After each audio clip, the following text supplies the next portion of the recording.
都这个锅跳闸，拆开看了一下也没发现问题。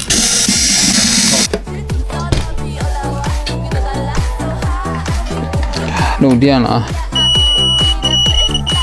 这个限温器坏了，换一个就行。对，烧了，烧的连住，那地方烧的。哦。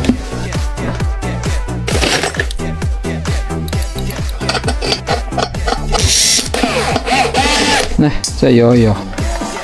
看，不往这边跑了啊，这儿往这边跑漏电。哦 ，OK 了。多少钱？付上10块钱，完美不完美？完美。口号是啥？呀，记不起来啊，这能行？罚款5块啊，少15，45就行了，交15吧，别少了。10块吧。不行，口号记不住。完美修复，可以了。这个症状啊，每次用的时候刚开始就好的了，这个头都烫了之后，你这个电中接触材料，这灯灯老是虚晃。现在好的呀，吃火锅的时候用了半个来小时，再往后就不行了。每次吃的我是提一动爆一动的，是不是的？哦。呀，我操，还有电了上面，看见这个没啥毛病啊。这个时间长烧的热。我你先把这个整一整，回去还不行，买上个新的换掉它啊。那你就直接给我换掉它吧。你就一粗一细，你看见没？你仔细看看。哦，不同寻常的。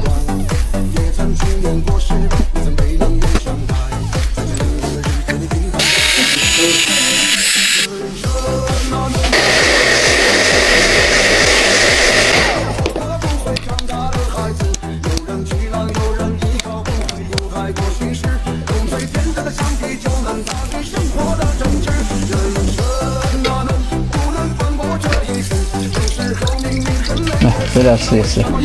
哦，在外边等等。通电的开不了机，遥控开不了，手灯只是它这个闪烁有不正常吗？也开不了机，开不了嘛。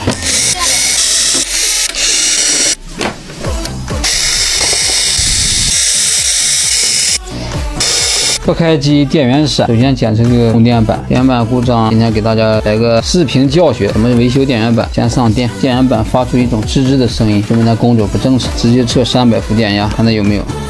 300伏正常，直接测输出电压有12伏。12伏存在跳压闪，输出电压不稳。不稳的话，先测这个电源管理芯片供电角。2角供电正常，说明电源芯片工作正常。对下这个电源对离电阻，3.2滤波器。45，输出供电角电阻过低啊，换2个6伏电容试试。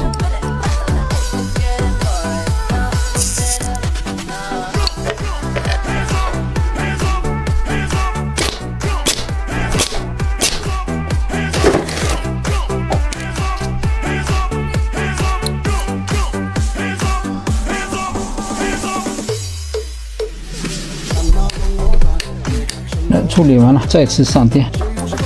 测一下电压稳不稳？300伏没问题，35伏正常，12伏正常，OK， 搞定了啊，这就可以开机了，可以来遥控开机。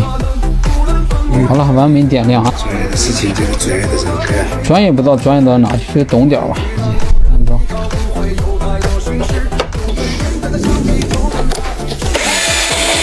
10几公里没了白跑，10几公里跑了，在哪了这？小电，小电，哎，算可以。晚上看效果好点。上电，没问题，关机。算不算完美修复？完美修复，完美修复，白跑没有白等。好嘞，这是整了啊，慢点，慢点，慢点啊，好，